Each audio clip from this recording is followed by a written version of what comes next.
Good evening, ladies and gentlemen, and welcome to the Wheeler Centre for the first of a three-part series talking about emotions. Tonight, of course, is sad. Tomorrow, I think, is anger, followed by happy on Wednesday. Andrew Robb just said to me they don't look very sad, so we'll fix that. I'd just like to ask just a little straw poll. Hands up those of you who've experienced sadness at some time today. Oh, I did. Hands up those of you who feel sadness at some point, just about every day. You are a happy bunch. Well, I think it's true to say that without sad there is no happy, but ironically without sadness there would be no depression, and the two are often confused and much misunderstood, although mercifully becoming less stigmatised as a topic of discussion. Let me introduce you to our panellists. Andrew Robb is Shadow Minister for Finance and Debt Reduction. That's enough to make you sad, isn't it? He has held the federal seat of Goldstein since 2004, has served as Federal Director and Campaign Director of the Liberal Party. He's held numerous positions, including at PBL, the National Farmers Federation, and has served on countless boards. He was awarded an Order of Australia in 2003 and a Centenary Medal for his services to agriculture, politics and the community. And that is the barest sampling of his career. Published this year, his book Black Dog Days, Public Life, Private Demons, describes the condition he avoided confronting for 40 years. And we'll talk to him about that in a moment. Ben Pobjie is a wonderful writer, a brilliant comedian. Thank you. His self-esteem's not great. Clearly. He's a terrific poet. He's a blogger. He's a tweeter. He's New Matilda's resident satirist. He's a game show winner. He's a radio performer. He's written and performed in Fringe and many other shows. And his articles appear regularly in The Age, Crikey, The Punch and The Drum. And Dr. Nicole Highet is a Doctor of Psychology. She's the Deputy CEO of Beyondblue and Deputy Chair of the Perinatal Guidelines Evaluation Advisory Council. At Beyondblue, she's overseen their perinatal depression research initiative and the development of the National Action Plan. And she's the Beyondblue Senior Advisor to the National Perinatal Depression Initiative. She's also responsible for Beyondblue's Community Awareness Initiative. So please welcome our panellists.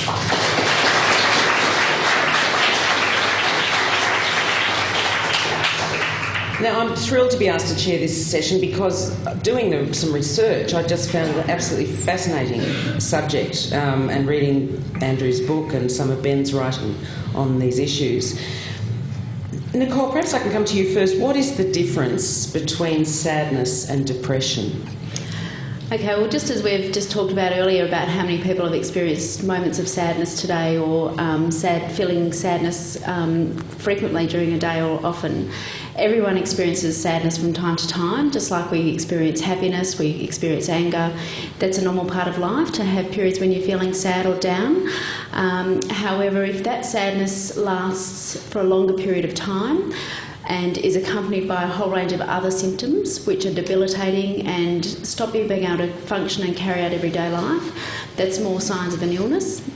So in terms of depression, a person with depression will feel sad or down for 2 weeks or more consistently, and or have a loss of interest or pleasure in life, and in addition to that they'll experience a range of other physical symptoms like problems sleeping, changes in appetite, there'll be behavioural changes like withdrawn, not interested in going out, negative thinking and negative feelings. So people will experience a range of those symptoms ongoing for 2 weeks or more, and that's likely to be depression as opposed to sadness. Mm-hmm.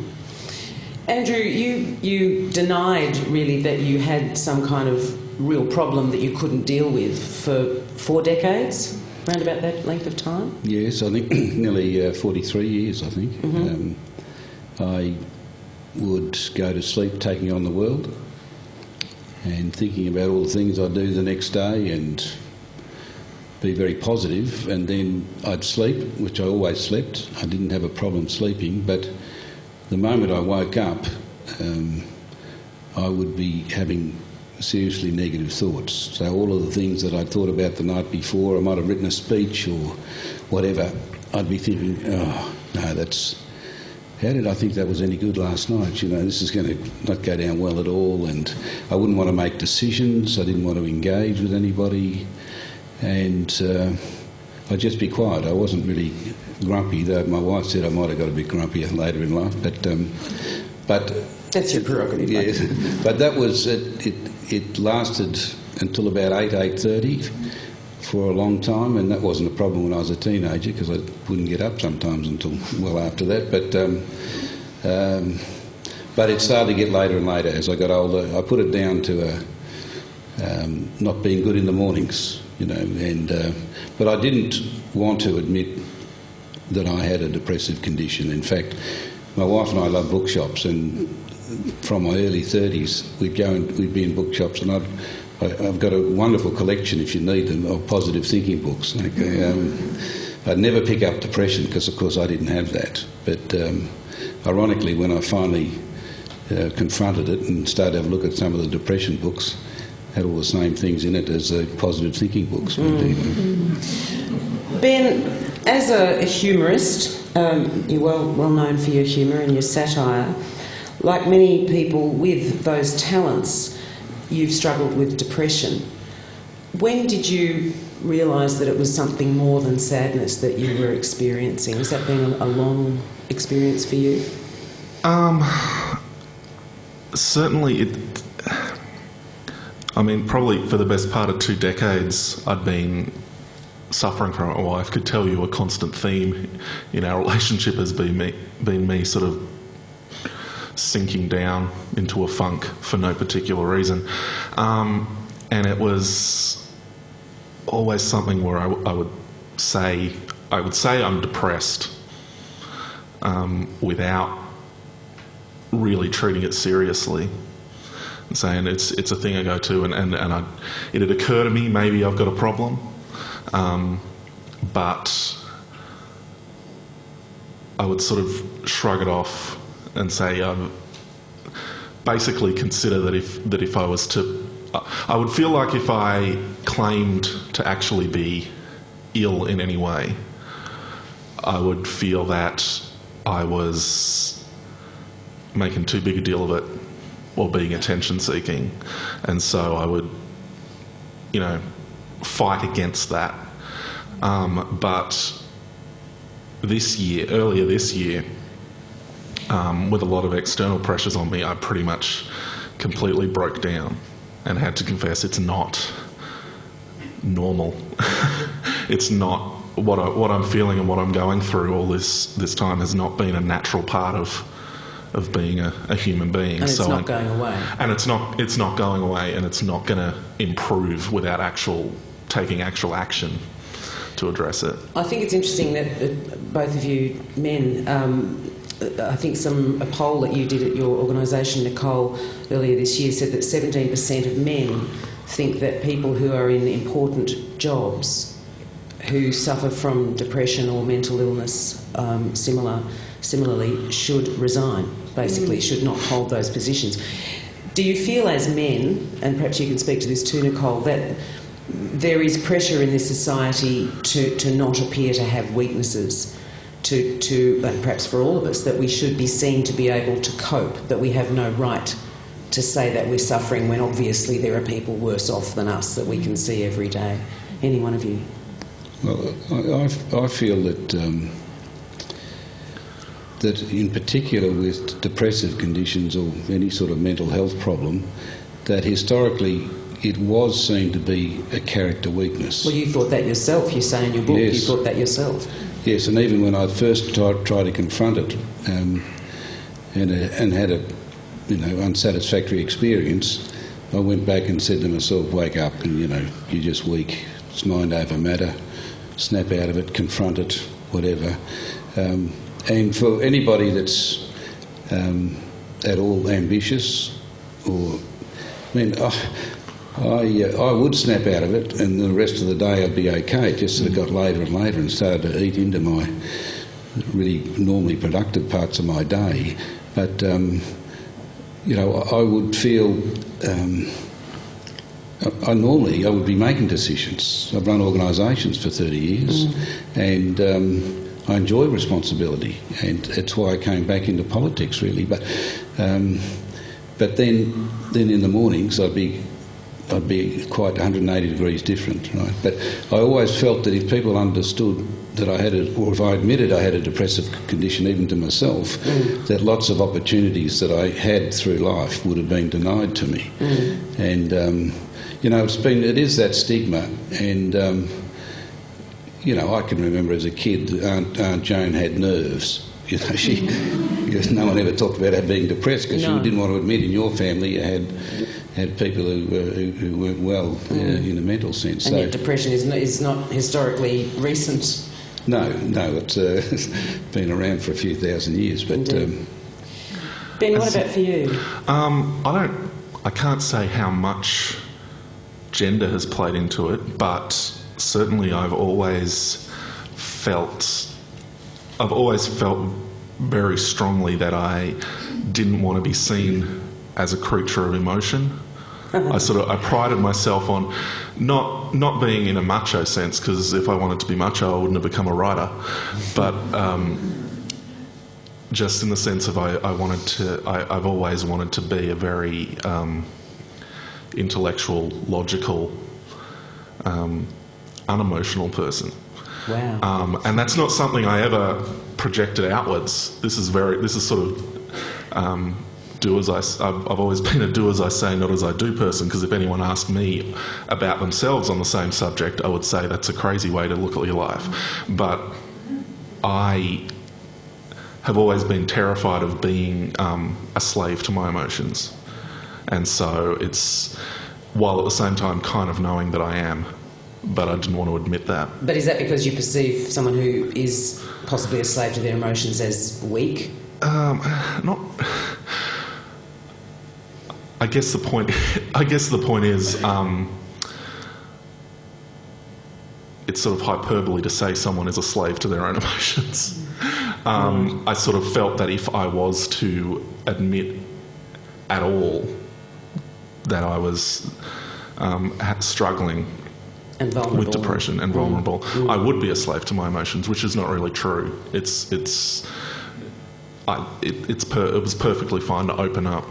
But I think that's really... and I would have told anyone else it's perfectly fine to open up, but not for myself. Not for yourself. But I think that's really understandable, because I think in our culture we tend to want to avoid sadness. In some families, sadness is not allowed. And you could even say that consumerism and capitalism could be categorised as encouraging and increasing lust for wealth and happiness. The right to pursue happiness is enshrined in the American Constitution. So I think it's perfectly understandable if we feel that we don't have the right to be sad, and yet sadness serves a function. Nicole? Yes, look, just on that point about men and depression and the right for men to feel sad, it certainly is something that one of our major target groups has been men specifically, because we know that men are less likely to put up their hand or talk openly about if they are struggling. And one of the difficulties, I think, with things like depression is you can't see it like you can see other physical illnesses, or there's no blood test, or there's no way of saying, see, it's real. And it makes it harder for some to legitimise it when other people are questioning what's going on.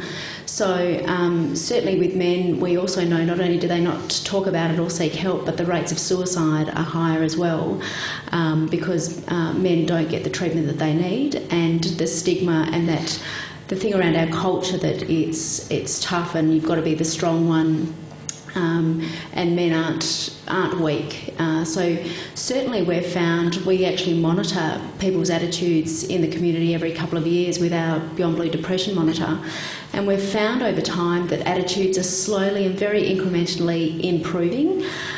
So those sort of statements about, is depression a weakness, more people will disagree with that now than before. And one of the most powerful ways I believe that we've worked to reduce the stigma is high-profile people and everyday people talking openly about their experiences. And when people describe what it's like, what the experience is like, how it feels to struggle through a day, other people are relating to those words and it's resonating with them, and suddenly they've, at the end of the article there's a name to it and it's called depression, and that's given people a lot of insight. But learning from other people's experiences has been a very powerful way of reducing the stigma and raising the awareness, and also getting people to question, well, that person's a successful, high-profile person, it can happen to anyone, and that really does challenge that male stigma particularly that I think is there. I think both of you gentlemen were surprised at the positive responses that you got, Ben with your blog and Andrew with your opening up to your colleagues and the public when you decided to go public with the news. In fact, you say in your book that you quite shocked by the members of the club that you suddenly found yourself a member of, Yes. who supported you and said, "Welcome to the club." Well, that particular reference was about very high-profile people, people that everyone in this room would know of. Some of them responsible for tens of thousands of jobs, running big organisations, and I got some sort of communication from quite a number who said things like, "Welcome to the club." I chose that because one very prominent person, and these are people I knew quite well and had absolutely no sense. That's often the way. People, when you've got the depressive condition, so many people spend their life acting, and my observation of people with depression, far from having a character weakness, I think there are hundreds of thousands out there who are spending their day presenting a different persona than what they feel, and it really takes it out of you. And I think they've shown enormous strength of character, a lot of them, to do that. And it is such an unfortunate thing, because if you've got a broken arm, you won't think about going off to the doctor. Everyone will say, well, you can't play footy this week because you've got a broken arm, but they'll make allowances. Whereas if you say you've got depression, then, they mightn't say much, but they'll certainly think all sorts of things, and or they have in the past. So it's, but I was amazed. I had hundreds of emails or letters after I first announced it publicly. And now that I've written the book, the same thing's happening again. And a lot of it's just people, as Nicole's saying, just identifying with it. Just sharing it. It's like I've observed with all sorts of illness. If you've got cancer or whatever, if MS or something, people invariably are comforted and encouraged and feel stronger when they meet others and mix with others who've got the same problem. And it's no different, I think, with depression. Ben, did you have a moment's pause for thought when you wrote your blog about your depression? Because it's very different from your normal writing. Yeah, and that was the big thing that, I considered all the negative reactions people could have, but, both from people saying, stop whinging, and from people just switching off and saying, well, he's not funny. I read, I'm only interested in when he's being funny. But I thought, what the hell, really? And one of the biggest things was I still had the nagging doubt that I was blowing it all out of proportion, that I was making a big deal over nothing. And that was the great thing about the reaction, is the number of people who said, this is exactly, you've actually put into words exactly how I feel. And so that was a massive comfort to me to think, well, okay, so it is real. This is something that actually it happens to other people, so I'm not just imagining it. And hopefully I was doing the same thing for them. Would you read us just a little segment of your blog? Yes, I have it. I did ask Ben to do this. Yeah. It's not something he just took upon himself to bring. And I have it on my phone, which It's a very modern isn't it terrible person. how technology is taking over every aspect of our lives. This is the blog I wrote, my coming out party. It's called The Crumple Zone. Yeah. I'm sitting in my car late at night watching the blood well from the lines I've just sliced into my arm, and I'm wondering just why I did it. In hindsight, I'll manufacture some kind of explanation, but in the moment all I can think of is I've got to find a reason for someone to care. And in the moment, I am out of my mind. Shaking from head to toe, I grab my phone and I call my wife and ask her to remind me why I'm worth keeping around. She talks me down, but I keep shaking all the way home. And there you have just one of the recent skirmishes fought between my brain and itself. To say depression has only just wrapped me in its loving embrace would be wrong. I've been falling into that pit off and on for most of the last 20 years. But it was this year that everything came to a head. It was this year that, as I spun my wheels frantically trying to deal with the release of 2 books, the writing of 2 regular columns, my first ever comedy festival show, a full-time night job, and the accompanying sleep deprivation and providing for a wife and 3 children, I finally cracked open and lost my ability to keep it together. Thankfully, this also meant I stopped pretending everything was okay. The meltdown came suddenly, frighteningly, and with devastating force, but it was the meltdown I had to have. It's been a terrifying, strange, surreal, ridiculous time, suddenly finding myself buffeted by waves of panic, sweating and gasping for air and sobbing for no good reason, stricken suddenly by the all-pervading terror that everyone I love has finally become fed up with me and left, as undoubtedly they will, and as undoubtedly I deserve. Suddenly finding myself shrunken and diminished, huddling in a ball against the pain of the world. Suddenly finding myself clenching my teeth and wondering how long I have been. Suddenly finding myself completely unable to cope. Always the fear. The fear that an unanswered text message means a friend has cut all ties. That when I'm not around, people talk about me, saying what they really think. That I'm pathetic, weak, worthless, and the voice that won't stop whispering to me, "Fat loser, why don't you give up? Nobody could love a thing like you," is right. The creeping feeling that even though I know depression is an illness for everyone else, maybe I'm that one person for whom it's justified, for whom it's no more than what I deserve. And the guilt, knowing what a burden this crisis is placing on the people I love, knowing how much I must be hurting them, knowing how hard it is for my family and cursing myself for my selfishness, the agony of knowing you could ruin lives by leaving and feeling that you're ruining them even more by staying. I have enough friends who've gone through and are going through similar things to know I'm not unique and I'm not special. I've been struck by an illness, not a romantic genius's curse. And I still don't quite know how to handle it. I don't even know if this blog post is a good idea. I rarely write so personally about myself, and it's possible that what I've written is an awful bunch of old rubbish. But hopefully it'll go a little way to helping me remember in the dark moments that I'm not alone and that this too shall pass. The traitor in my head will continue to make his sorties, attacking furiously in an attempt to crush me. Maybe he'll succeed, and maybe he won't. I have resolved to fight him. I will keep struggling, trying to retain my rational mind and keep somewhere at all times that as bad as things get, it won't last forever, that things will be all right, and that most importantly, I'm not alone. Thanks, Ben. Isn't that beautiful?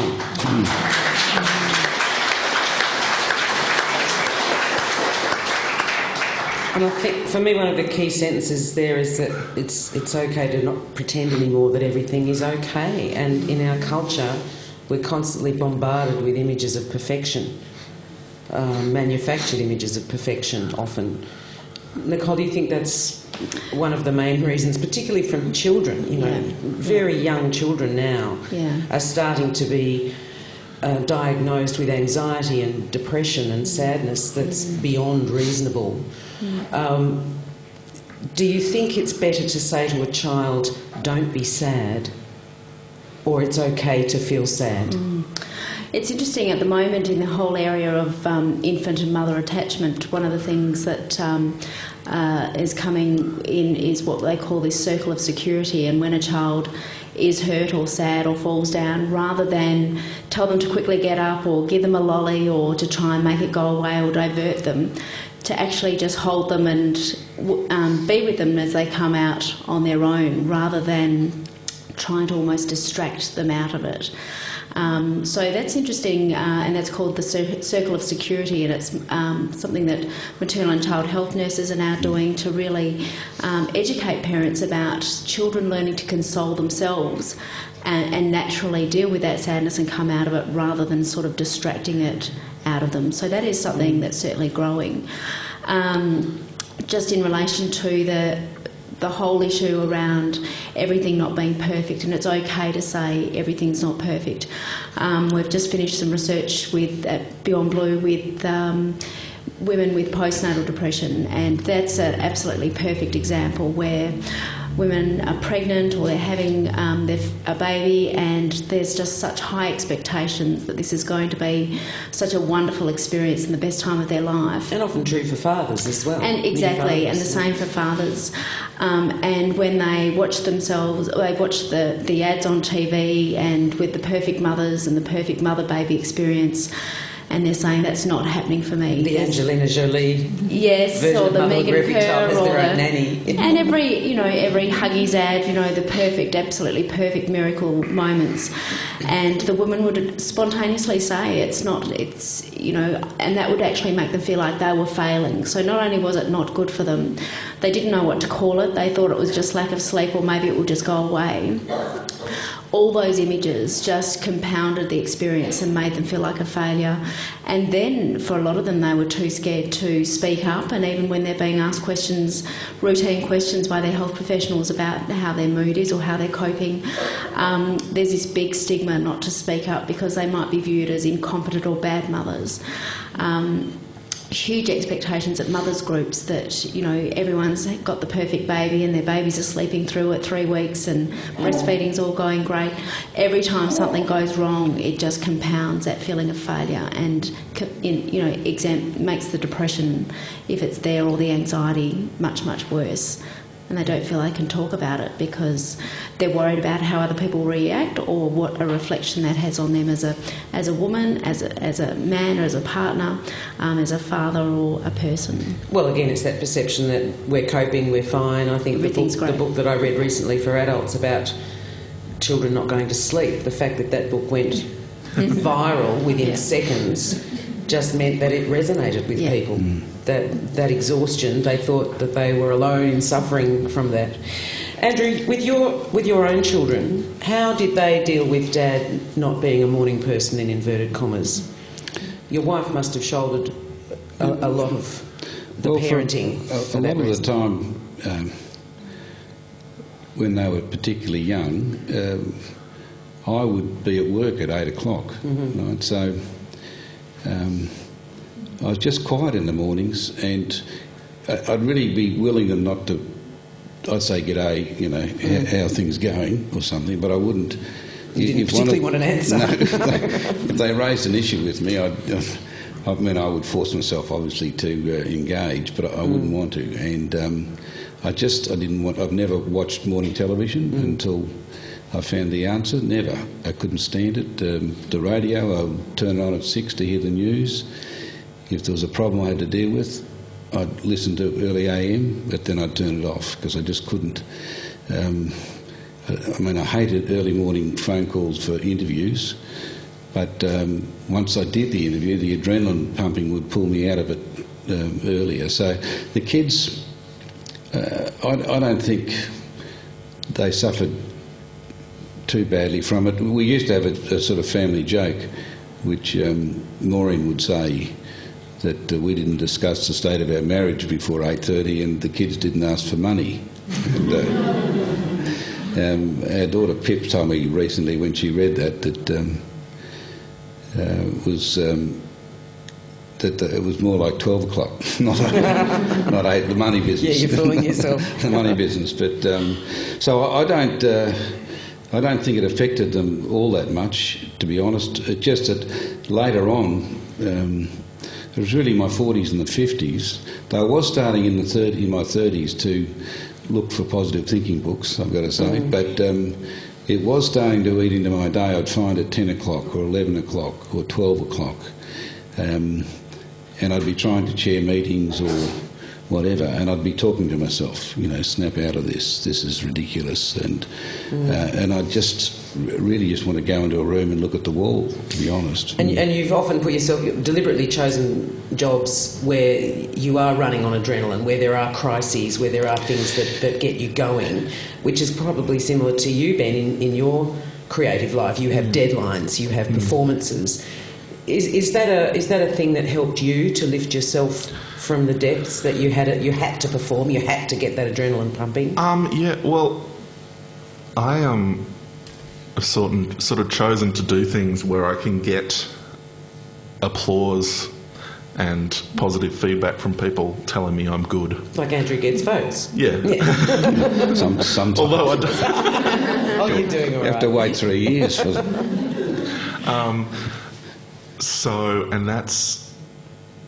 it's an interesting thing I found, because I have this natural thing as a comedian, as a comedic writer, you're after trying to make people laugh, and you do one performance or you write one piece and you make them laugh, and that's fantastic and you feel really good.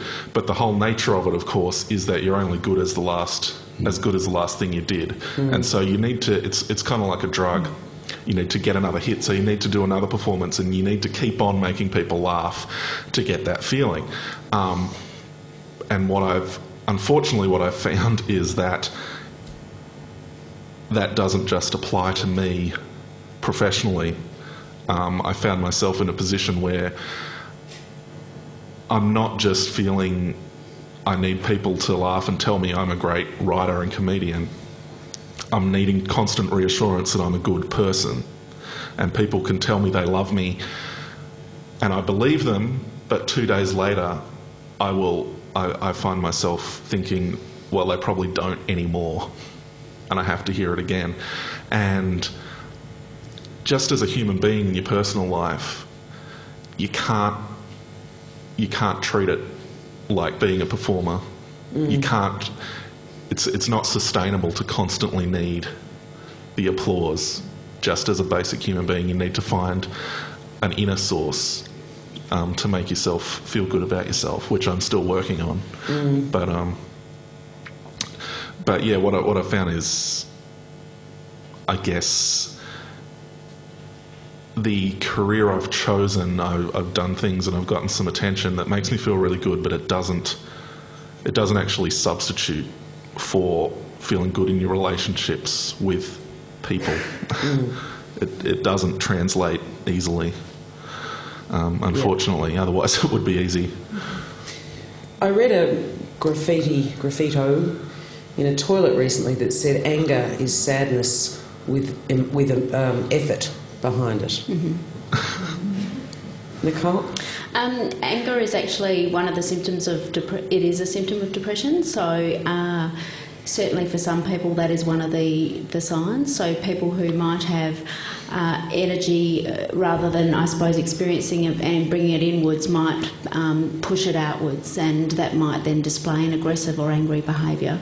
But it is one of the signs or symptoms of depression. So for some people, depression can present in different ways, and for many men particularly who try to control it or not be consumed by it but get it out, it might display an aggressive or angry behaviour. What about self-medication? You've again done research that suggests that men think if someone's down, it's best to take them to the pub. Some men. Andrew, to some extent, you self-medicated because you knew that if you got sunshine and if you sneezed and if you had peace and quiet, you were able to ameliorate some of your symptoms.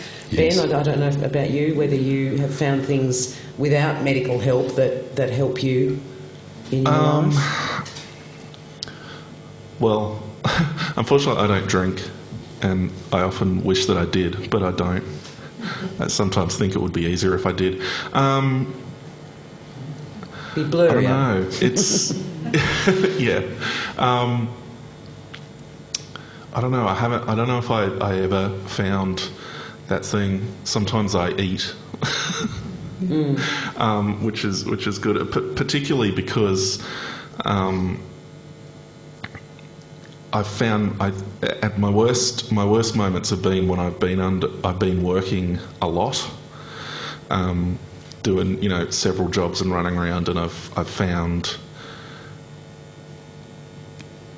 going out and eating things I shouldn't, being extravagant in that way, is a way to treat myself, because I don't actually have time to take, when I didn't actually have time to take time out. Because ideally the best way of dealing with it is to just sort of switch off and lie on the couch and put on a DVD or something like that, or read. Reading is really good for me, actually. And music? Do you find comfort in music, Andrew? You too? Yeah, well, I search for comfort in music. I always have. For the last 30 years, Gregorian chants and things, I go to sleep listening to them. I love choir music, but I love all sorts of jazz and others. But when I'm trying to relax, the choir music or certain types of classical music and some jazz, Miles Davis, that sort of is really important, has always been important to me. And I love art, so I can to grab a book of an artist that I really like, and just to go through it, or get catalogues that invariably I can't afford, but I think I might be able to, and that they're a great source of enjoyment. But I can sort of get lost in it, and it just it gives me peace, really. I found music works well in a different way for me, because there have been times when I've been very down, and if I've been driving somewhere and I put the music on, and it's pumped me up, a certain type of rock and roll, and you kind of, because you're in a place where you're thinking it's all hopeless and I might as well just give up, and after half an hour of driving and singing along, you have actually taken this much more defined attitude of fuck depression, frankly. Aerosmith's good for that, I found. I find it really interesting when you're talking about being an emotion-free zone, because what I do is all about being emotional, having emotional responses to things, and I find it very frustrating that people seem to regard the intellectual response as more valuable and more valid than an emotional response. And the challenge for the actor is to get people to feel. Yeah. And invariably when you do, it's like any group experience, you are reminded for a moment that we are all at bottom the same. We all feel emotions. I hate it when people talk about chick flicks when they deal with feelings, that only women will respond to them. I find that extraordinary. But isn't this a good argument for increased funding for the arts, Andrew? It's fabulous. If the opportunity arises, of course. Nicole, there's a book. Well, the arts do sustain people. No, I agree. The arts are so valuable and so marginalised. 100%. Yeah. There's a terrific book that I found out about. I haven't had a chance to read it in getting to tonight. You may be aware of it, Nicole. You probably are, by Wakefield and Horwitz. It's called The Loss of Sadness: How Psychiatry Transformed Normal Sorrow into Depressive Disorder. And it talks about how sorrow is not always a disease. It's a natural emotion as vital to our well-being as happiness. I know that you're a psychologist, not a psychiatrist, but how can mental health professionals avoid pathologising normal emotional responses to life's stressors, while at the same time accurately identifying genuine depressive disorders. Yeah. Did the Victorians have it right? Yeah. You know, they wore black for a year and everyone knew they were going through a hard time, and then they emerged, hopefully, or not. Look, certainly, as we've discussed tonight, there's a range of emotions, and certainly it's a normal part of life to feel sad, and there are times in life when you might experience significant loss or grief. So, for example, if you've lost a loved one, or you will experience that intense feeling of sadness, which might last 2 weeks or more, and you have that feeling in your stomach or your heart, and it's heavy and it is just with you for a long time, and that is a natural response to a loss, and that is not depression. And it's hard to, again, because we don't have blood tests and things to differentiate these things. So that's why it's always important when someone is getting treatment to discuss the context and understand what's going on for the person, whether it might be a reaction, maybe they're in an abusive relationship which is causing ongoing stress or distress or problems at work. And certainly for people with what we'd say would be mild to moderate depression, we don't recommend drug treatments or medical treatments. There's a range of psychological treatments which is all about teaching people to be more in touch with and aware with their thinking and the way that they're interpreting things. A therapy called cognitive behaviour therapy, which we've advocated heavily for, and now people can access that on Medicare finally, so people have access to those non-drug treatments. For some people though, if you have a family history or you've had depression in the past and it doesn't pass and it becomes very debilitating and severe, in those cases there's often changes in the neurochemistry of the brain working, and so it's in those instances that medication might be used, but certainly it's not a medical treatment for all types of sadness or depression. It's for specific types and specific severities, and again the context.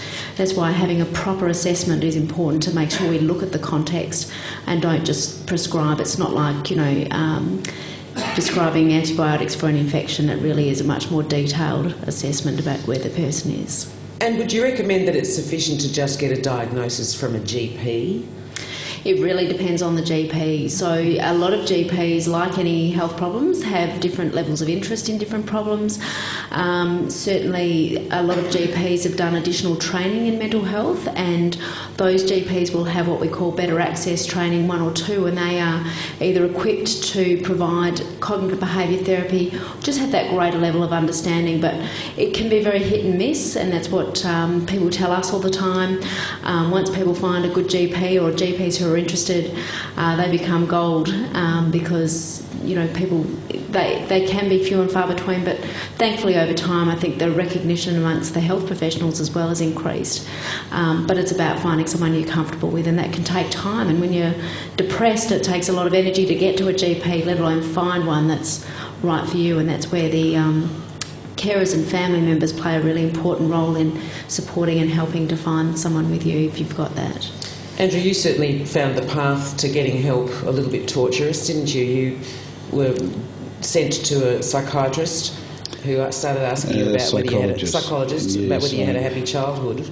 Well, that's not an unreasonable question, but it didn't help you at the time. Well, I went to the doctor and 2 years ago, actually, and 2.5 years ago, and finally decided what was going on was not normal, and so I said to him.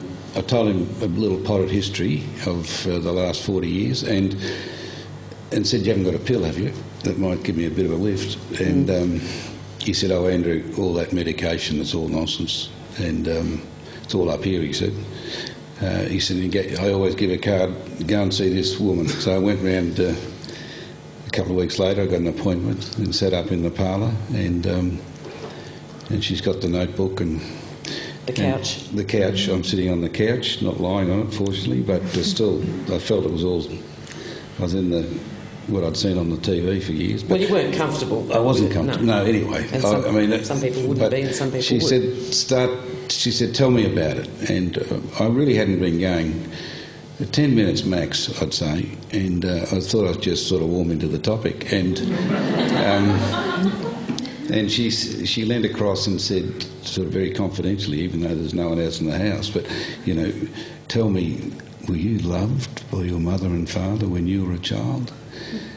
And honestly, I thought, I thought something worse than that, but I do not need this. And it might have been a legitimate question if she'd sort of heard a bit more about the circumstance. But anyway, I paid her a cheque and wished her a happy day, and went back home and did what I'd done always, you know, wake up to yourself. But finally you're being weak. Finally you reached out to a friend and colleague.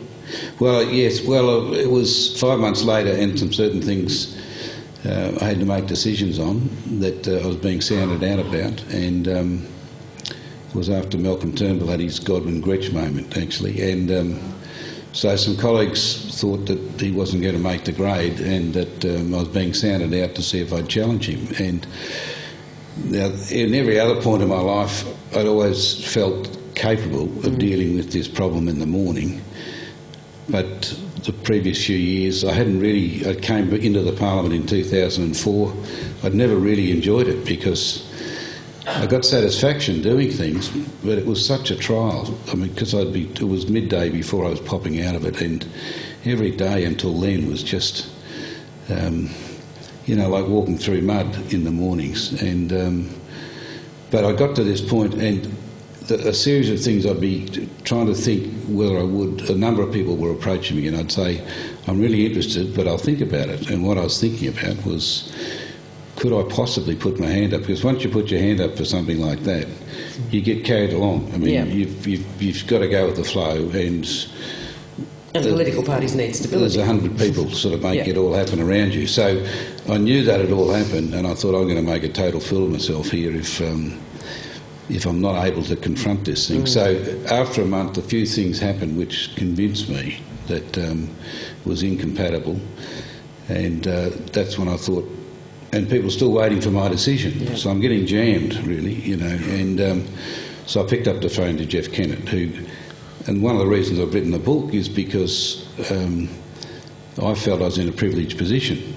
You know, I knew Jeff Kennett, and he helped me get to someone who's sort of world-renowned, really, and it all worked out for me. It took months, a lot of trial and error, and you know, it was a difficult time, but I was heading towards a solution, and I got there. But I find so many people, and that's what, back to your point on the GPs, and Nicole's point too, really, I suppose, some are interested and some are not. Like this fellow told me, you know, it's all nonsense. And so many people I find have gone from GP to GP to GP who give them an antidepressant, and they don't know what a psychiatrist or a psychologist would know, and they're not trained. They're GPs. They've got to be covering everything, you know, so it's not unreasonable. But we just haven't got enough. I think we're hundreds of psychiatrists and psychologists short to deal with satisfactorily, because I think in the end you do need people who understand, and as Nicole says, there are lots of different types of depression, and you know, you could spend 3 years chasing down one rabbit burrow, and it's actually should be in the other one, you know. And it is the people who are dealing with it on a day-to-day basis who can identify, I think you've got this type, and you know, people respond to certain types of drugs or psychiatric treatment or whatever it is. So in the end, I think you've just got to be patient, but keep trying. If it doesn't work out with one, you try another. But it's hard even getting into one for a lot of people. But that can be easier said than done too, I suppose, with some people, depending on how they're feeling at the time. Their circumstance too. Yeah. Ben, have you been able to get some help? I have. I've been pretty lucky, really. I had a GP who was quite sympathetic and experienced with these issues, and he did prescribe me antidepressants and refer me to a psychologist, which has been really good. My psychologist has been very practical minded. She hasn't ever asked me if I was loved, thank God. She's sort of... I sense you would have had a similar reaction to Andrew. I think I would after 10 minutes. You know, it's like, you know, find out what's going on before you get to that. I've sort of been allowed to just, talk about what I want to talk about, and she has been very good at focusing on strategies, things I can actually do to deal with the bad periods. Having said that, it's still pretty new to me. I'm still pretty new to taking these pills and having therapy and everything, and I've already become very acutely aware that at the moment when you think, well, I've sorted myself out, you can suddenly find you haven't at all, and everything comes crashing down around you. So I'm not going to get ahead of myself and say everything I've tried has worked, because it's an ongoing thing, and things, I know things could get bad again very quickly, because they have. Even in the last few months, they've gone up and down very fast. Sure. And as you're continuing to function and parenting small children and all the normal stresses and strains. I mean, the fact that we even call psychiatrists and psychologists popularly shrinks sort of suggests that the whole experience shrinks you rather than helps you to grow. Have you encountered that, Nicole, in your professional life? Look, it's just so variable in terms of people's experience, but I mean, a good psychologist or psychiatrist should be not only if there's medication issues to deal with, but giving you strategies, hands-on practical strategies to be able to identify and take control of the negative thinking, challenge the negative thinking, and take control of it rather than letting that negative thinking control you. And that empowerment is what good therapy should be about. And perhaps we should give ourselves permission to be sad. More obviously, like the Irish wake style of sad, which is as gleeful as it is upset. Yeah. The two things sort of go hand in hand. I don't think that from my own experience, and as I say, I think everyone's different, but I didn't feel sad so much as just totally lacking in confidence. Right? So every morning I'd have this, I don't want to make a decision, I don't want to confront anything, and all of the positive thinking books would be telling me to try and release endorphins, which is, I mean, I did spend my life, I think, one interesting thing writing the book was it became clear to me that every career choice I'd taken was predicated on finding more adrenaline, right? And so people after they'd found out what I'd had would say to me, how did you ever run political campaigns? Because I ran John Hewson's campaign in '93 and John Howard's in '96, and but when I wrote the book, I could see that the pattern. Well, I had adrenaline in my system 24/7. So for those 33 days of the campaign, I was just a walking adrenaline, machine, and that was the best times for me because I really wouldn't come out of it, and then I'd go into, once I relaxed afterwards, I'd go into a big funk normally, but. So it is different for all, but I never felt, it wasn't sadness so much, it's just this feeling of incompetence and lack of self-belief for 3 or 4 or 5 or 6 hours, and then I'd pop out and I'd have lots of self-belief and be making decisions and whatever. Very good actor, Andrew. And I think most of us are, because we all act like we're okay most of the time. Very happy to take your questions. We have some microphones if you want to indicate that you have a question to ask. Yes, go ahead. Very interesting talk so far, thank you. Moving perhaps beyond what the individual can do, which seems to have been the focus so far, there's a growing body of research evidence that says social disparities are associated with disparities in mental health outcomes. So we know that people who are insecure financially,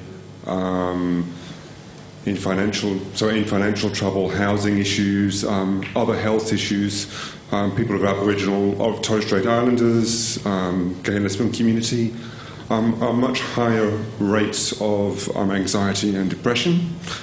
And I wonder, what responsibility do we have in the government programs and in the public health programs to move beyond perhaps a focus on the individual to say, what can we do about the underlying causes of sadness? Great question. Nicole? Certainly we know one of the things about depression that I think is a little bit complex is that there's what we call a biopsychosocial. It's not only biological, your own genetics, it's the social context in which we live in, and we know that there are risk factors there and protective factors, and risk factors, poor health, lack of good support networks, lack of good quality of life, housing, all those things do place greater adversity on someone, and so certainly will increase their risk of mental health problems like depression and anxiety particularly. So it is an excellent question around what we can do to increase the capacity, I suppose, of communities to be able to, rather than just looking for the signs and symptoms in individuals, but really promoting that social connection and trying to build up the protective factors rather than just always focus on the risk factors or identifying individuals. And we do see good examples of that, I suppose, in starting to happen in communities, whether they're small rural communities or school communities, where there's more active effort to look at that social cohesion, to build that protective factor. But certainly, it's not just... groups and organisations might be doing it on a small level, but it's obviously transpires to much larger levels around governments and funding when we've got to look at the equity and the risk factors that affect those areas of our populations which are placing them at far greater risk of mental health problems, absolutely. Andrew? Yes, please. There wouldn't be a week go by as a federal parliamentarian when I don't receive at least one representation from a group representing some illness, and they're usually highly organised, like a breast cancer, MS, diabetes, you name it, and all of them wealthy causes and all of them issues that are causing problems in the community.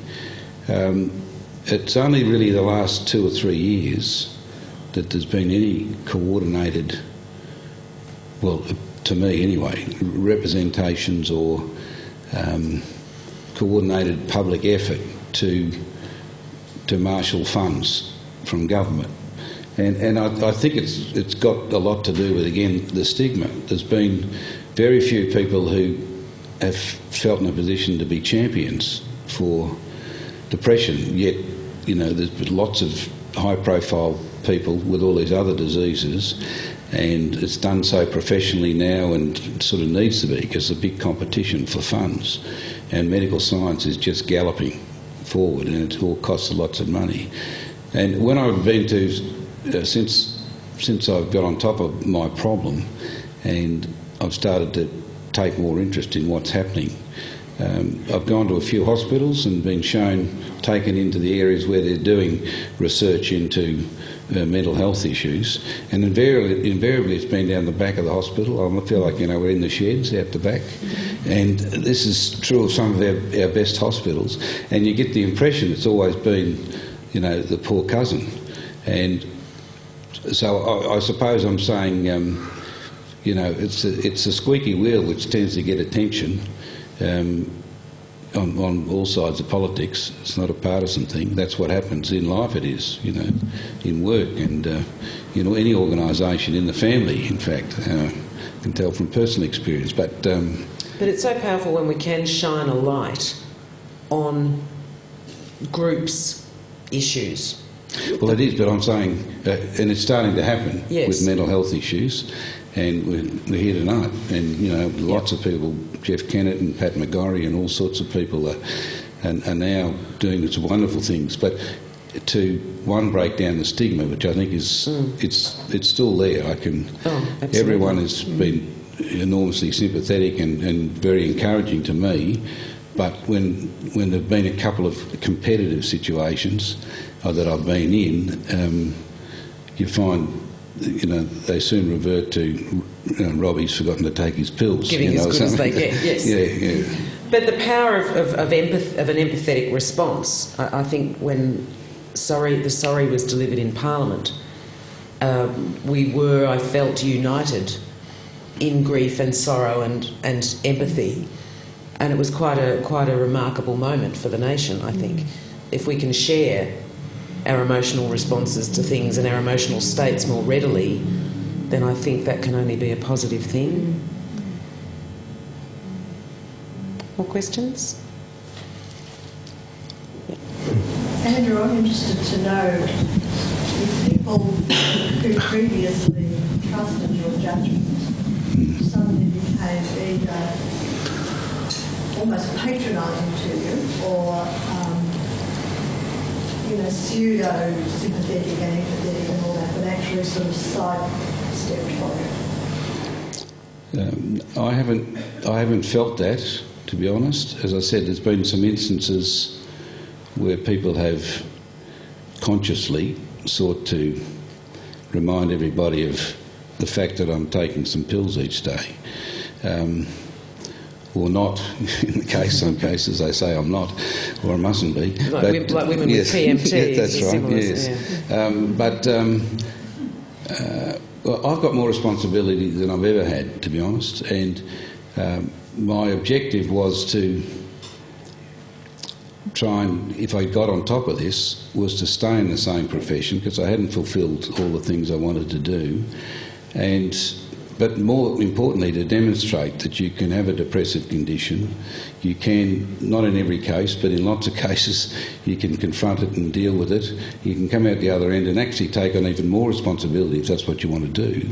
But that you can sort of realise and make the most of talents that you might have been unable to when you had a depressive condition. So overwhelmingly, people have been, I've found, very sensible and constructive, and it's not compassionate in a way. They've just treated me as normal. And I think if I was having relapses, that'd be another matter. I think, I did keep my head down until I found a solution. And if I didn't find a solution, I would have left politics. I had a lot of things. I knew there were thousands of other things I could do and manage my situation.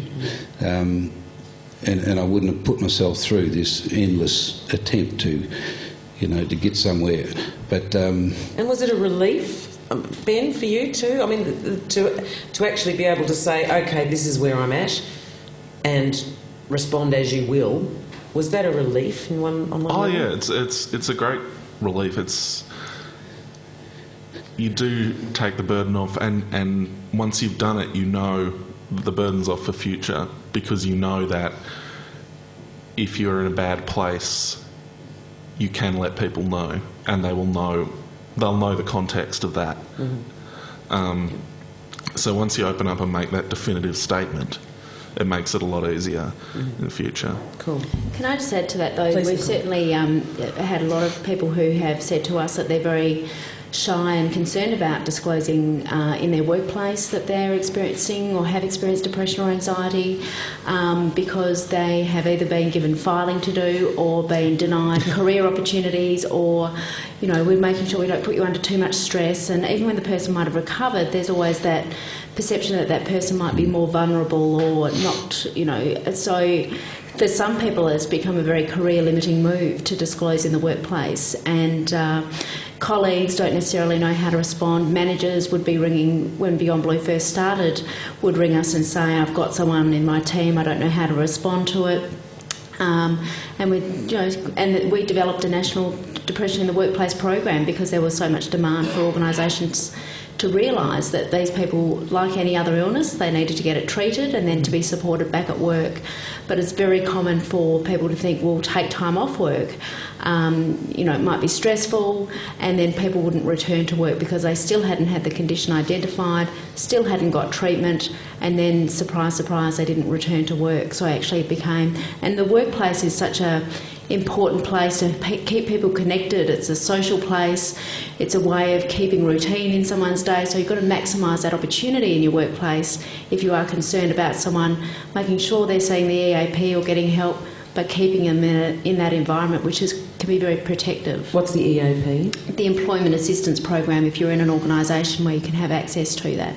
So certainly it's about not sending the person home, but certainly recognising that some people their reactions to people when they do disclose, that they might not be taken seriously or they might feel undermined.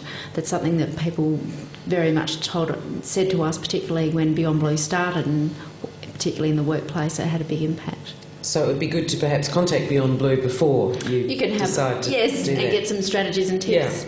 Yeah. And some reading material. And there's also for your boss. material for managers that you can alert your manager to. Yes, there's a question up the back there. Oh, sorry, where you are. Thank you for sharing your stories tonight. I really appreciate your openness.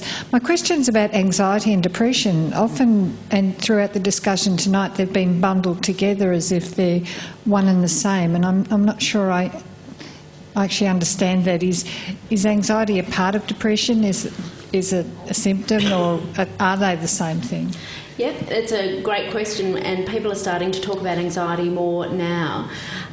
Certainly anxiety and depression are different conditions, but it is very common. In 50% of cases, people with depression will actually experience anxiety at the same time, so they do co-occur commonly. The difference is they are quite different experiences. Like depression is the feeling sad or down or lack of interest or low self-esteem, those sort of feelings, whereas anxiety, again, we know what it's like to feel anxious from time to time. If you ask to get up and do a presentation, those feelings of anxiety, some people have those feelings there all the time and they can't bring them under control. And again, once it gets to the point that it starts taking over your ability to function from day to day, that becomes a condition, a type of anxiety disorder or an anxiety condition, and then that might manifest in a range of different ways. For some people they might have panic attacks, other people might have what we call OCD or obsessive compulsive disorder, where that feelings of that anxiety, they have mental things like germs or contamination, so they start engaging in behaviours to alleviate those catastrophic thinking. So anxiety and depression, they are different. They're a different experience, but it's confusing because they do co-occur very commonly. The good news is, I suppose, to make things a little bit simple, is that the treatments that are effective for anxiety are also pretty much the same for depression. So psychological treatments, for example, that focus on the negative thinking in depression and challenging the negative thinking. With an anxiety disorder, a person's thinking is usually catastrophic or seeing things as more dangerous than they might really be, and teaching the person to rationalise that catastrophic thinking. So that's how cognitive therapy works. Medications as well. A lot of the antidepressants that are used to treat depression, there are a number of those which are also proven effective for anxiety conditions as well. So they are different conditions, they're a different experience, but they do occur, but the treatments are very similar.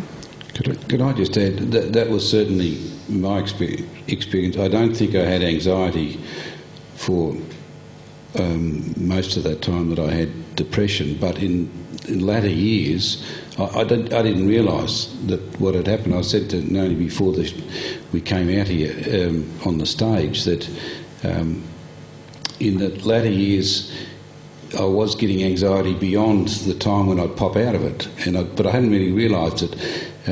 For instance, if at 5 o'clock in the afternoon I found I had to go on late line and do 15 rounds with Tony Jones, I would sit there and I couldn't do anything else but prepare for the next 5 hours, and then I'd go at 10 o'clock to do the show.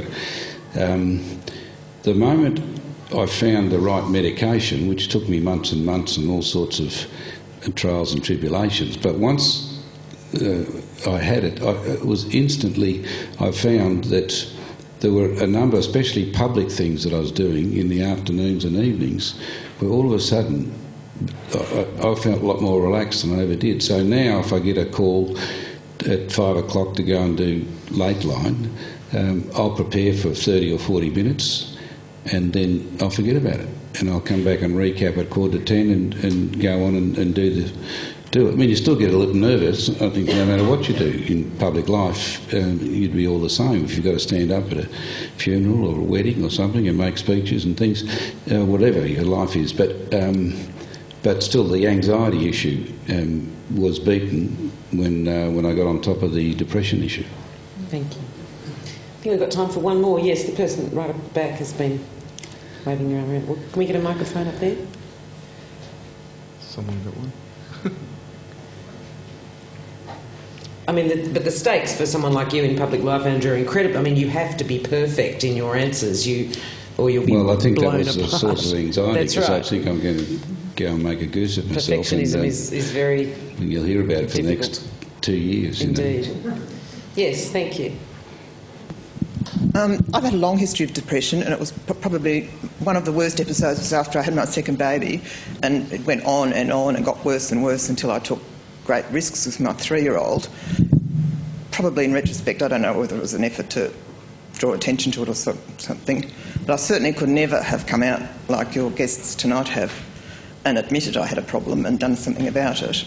Eventually things got better, and it wasn't until a long time later that I finally finished having an attempted suicide that I finally got treatment. But when you can't bring yourself to admit these problems, and you live in a family and a group of people and a community of quite educated professional people, how is it that these things still slip by unnoticed, apparently? And the other thing is that I still feel after all this time that taking those rotten pills, as I have to take them forever, is, I don't know, it's difficult to cope with. Thank you. Okay. So part of the question, I suppose, around how does it get to this point, and why is it still as it is? And I think it goes back quite in tune with the topic for tonight's forum, is around the whole issue of happiness and having to be happy all the time and not acknowledging when things are tough. And if you might be experiencing, there's still a lot of stigma around mental health problems. It's still seen as a failure. It's still, people are in denial. People often don't know the signs and symptoms, like they might know signs and symptoms of physical health problems, so they often put it down to something else or hope it will go away on its own. And that's certainly the case with postnatal depression. People are saying, oh, it must be just the baby blues, it'll pass, I just haven't had sleep, it'll pass. And it's not till things get really bad quite often that they will finally get help. And there's often social isolation too. Absolutely, Yeah. all those things, the lack of sleep, and women are actually, postnatal depression is actually no different from depression at any other time. Obviously the event of having a baby, the huge adjustment, the isolation, the lack of sleep, identity, if you've been quite a career person, all those changes and adjusting puts a woman and her partner at greater risk of depression at that time. But women will actually say, but it's completely different from depression at any other time. I've got a baby, it's so much worse. And having to put someone else first when you don't have energy to put yourself first or care about yourself. Certainly in relation to the issue of medications, as Andrew alluded to, it's not as simple as antibiotics, unfortunately. There's a range of different medications that work in different ways. They suit different people in different ways. And if you're going to try medication, often you'll have to go on to that. It'll take 2 weeks to work, and if that's not working, you have to then wean off before you can start the next one and trial another medication. So when a person is really struggling from day to day, that is such a burden and so difficult for the individual. But it is also true with medications that someone can be on a medication for a period of time and then it's suddenly and working quite well, but after a number of years it might not then work as well. So it needs to be adjusted, and so going back and getting specialist treatment is really important. Yeah, and having your own situation reassessed medically. Absolutely, constantly. yeah. Yes. I think Ben. such a big part of the problem over the years is contained in what Andrew's doctor said to him, that it's all in your head, as if your head is not a part of your body, as if there's this idea somehow that the brain is completely separate from the rest of us, and that the problems that affect us in our heads are completely different from the problem, are of a completely different order from the problems that will affect the rest of us, and that because it's just in your head, therefore you can just use your head to think your way out of it. Snap out of it. Yeah, that you can snap out of it, exactly. And it's absurd. If you break your leg, no one would say, well, you've got a broken leg, but if you really make an effort with that leg, you can get over that. It won't work. It won't work that way, and it doesn't work that way when it's in your head, just because it's in your head instead of in your leg. And so I think I think a big part of it is actually talking about it just as if it is an illness. Like when I tried to make an effort going to work to actually just talk about it quite casually, as I would if I had any other medical condition, because people are generally pretty prepared to say I've got some medical problem, unless it's a psychological problem, because somehow that's supposed to be of a different order, and it's not. It's if people have a problem with their health, it's a problem with their health. Andrew? Firstly, I think there are a lot of Geelong supporters who think Steve Johnson's leg better fix in a week. Yes. But the point I wanted to make is that if you do, what's it mean by confronting it? You don't have to tell the world. I mean, we're up here. I didn't think in the end I had much choice. I had certain responsibilities, and I decided I was on the way. I tried to go under the radar, right? After I rang Jeff Kennett, I got onto this fellow. He said, this is fixable. It's a chemical problem in my case. I released serotonin 5 or 6 hours later than most people do. So it was like getting up at 2 a.m. at 8 a.m. Yes, and until my body filled up with serotonin, I would be in a depressive condition, and then I'd pop out of it. So, but I tried to avoid going public, and so I started on a treatment of medication, and it was the worst 4 weeks of my life, and in fact it was one that makes you seriously depressed 24/7, and my wife was on suicide watch and all sorts of things, and it was just, but I was still trying to do my job and whatever, and it was really a tough time. It was at the end of that when I found I was no better, once my body adjusted to that medication, and I went to the psychiatrist and said, what do we do now? And he said, well, we're going to double the dose. Good. So I said, well, would I have the same side effects again? And he said, yes, most likely. And of course, 4 days later, I was really in a deep funk again, very bad. And that's when I decided I need some space. That's when I realised, when he told me a few weeks before you needed patience, I really recognised then what he meant. And I decided I needed space, and I had to take leave from the Shadow Cabinet, and the only way I could really do it was to tell. I couldn't say I've got a family problem, or you know what I mean. But that's what Ben was saying, that it's really hard to admit that you feel broken. Yes, it is. But for a lot of people, because there's a lot of people had contacted me who have confronted it. They've told their partner, their family, maybe close friends. So, there's a circle that they've been able to get support from, but they haven't necessarily had to tell a wider circle, so that any stigma and all that, they can avoid it. So for every person, again, it's quite Ben's in public life, I'm in public life. In some ways, we probably didn't have too many choices in the end, but for lots of people, I think you can confront it. You've got to tell somebody if you confront it. You haven't confronted it if you haven't told somebody, in my view. But we're going to have to wrap it up. But there is some schools of thought that say expressions of sadness sometimes elicit support and comfort from community members, as you say, Andrew, that this may be the evolutionary basis for sadness. I'm really grateful to you all for coming. I think we're just getting warmed up. Ben Pobjie, please be a follower of Ben Pobjie. He's tweeting his blog. He's very, very, very, very entertaining reading, and very brave of you to come and read that excerpt tonight and to be with us tonight. Thank you, Ben Pobjie.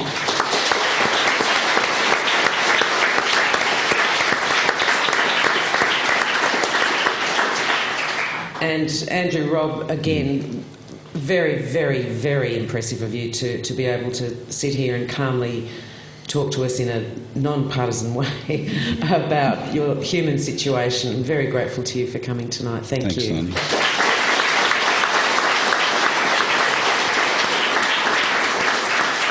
And Nicole, the work that you do, you as an individual and you as a company, organisation, Beyondblue, is absolutely exemplary, and I congratulate you on your continuing attempts and success at getting the light shone on this issue. Thank Nicole Highet.